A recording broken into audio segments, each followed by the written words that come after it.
أعوذ بالله من الشيطان الرجيم నేను శైతాన్ నుండి అల్లాహ్ వద్ద శరణు వేడుకుంటున్నాను. بسم الله الرحمن الرحيم అనంత కరుణామయుడు అపార కరుణా ప్రదాత అయిన అల్లాహ్ పేరుతో.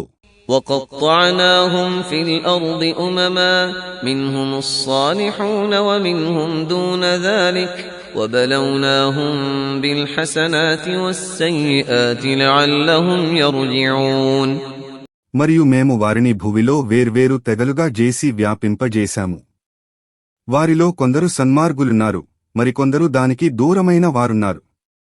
బహుశా వారు సన్మార్గానికి మరలి వస్తారేమోనని మేము వారిని మంచి చెడు స్థితుల ద్వారా పరీక్షించాము.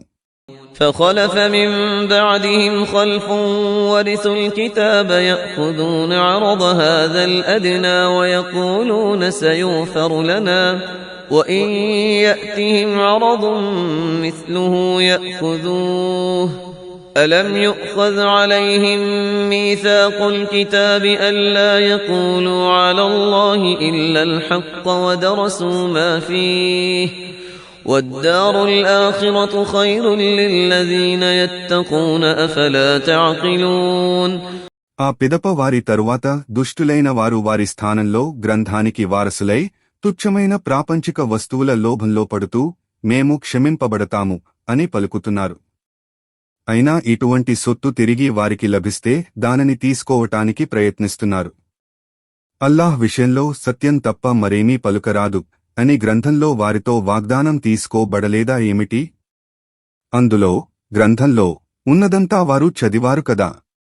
మరియు దైభీతి గలవారి కొరకు పరలోక నివాసమే ఉత్తమమైనది. ఏమి మీరిది గ్రహించలేరా?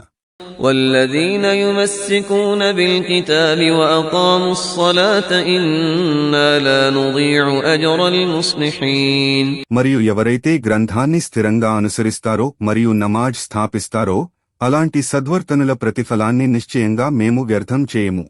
وإذ نتقنا الجبل فوقهم كأنه ظلة وظنوا أنه واقع بهم خذوا ما آتيناكم بقوة واذكروا ما فيه لعلكم تتقون మరియు జ్ఞాపకం చేసుకోండి, మేము తూర్ పర్వతాన్ని పైకెత్తి వారిపై కప్పుగా ఉంచితే వాస్తవానికి వారు అది తమపై పడుతుందేమోనని భావించినప్పుడు మేము వారితో అన్నాము, మేము మీకు ఇచ్చిన దానిని గ్రంథాన్ని దృఢంగా పట్టుకోండి మరియు అందులో ఉన్న దానిని జ్ఞాపకం ఉంచుకోండి, దానితో మీరు దైవభీతి పరులు కావచ్చు.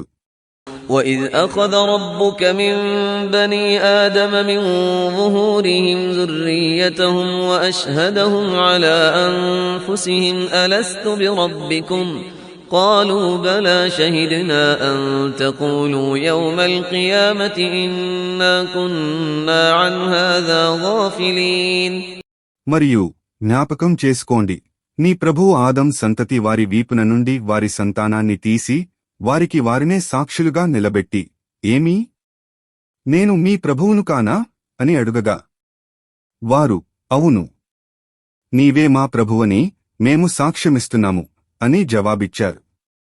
తీర్పుదినమున మీరు నిశ్చయంగా మేము దీనిని ఎరుగము అని అనగూడదని.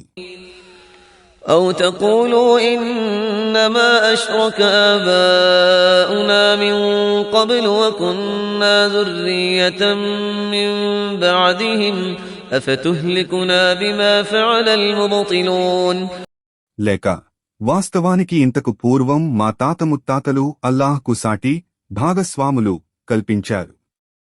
మేము వారి తరువాత వచ్చిన వారి సంతతి వారం కాబట్టి వారిని అనుసరించాము. అయితే ఆ అసత్యవాదులు చేసిన కర్మలకు నీవు మమ్మల్ని నశింపజేస్తావా అని అనగూడదని. وكذلك نفصل الآيات ولعلهم يرجعون మరియు ఈ విధంగానైనా వారు సన్మార్గానికి మరలుతారేమోనని మేము ఈ సూచనలను స్పష్టంగా తెలుపుతున్నాము. واتل عليهم نبأ الذي آتيناه آياتنا فانسلخ منها فأتبعه الشيطان فكان من الغاوين మరియు మేము మా సూచనలు ఆయాత్ ప్రసాదించిన ఆ వ్యక్తి గాథ వారికి వినిపించు. అతడు వాటి నుండి విముఖుడైనందుకు శైతాన్ అతనిని వెంబడించాడు, కావున అతడు మార్గభ్రష్టులలో చేరిపోయాడు. జజాకుం అల్లాహ్ ఖైర్.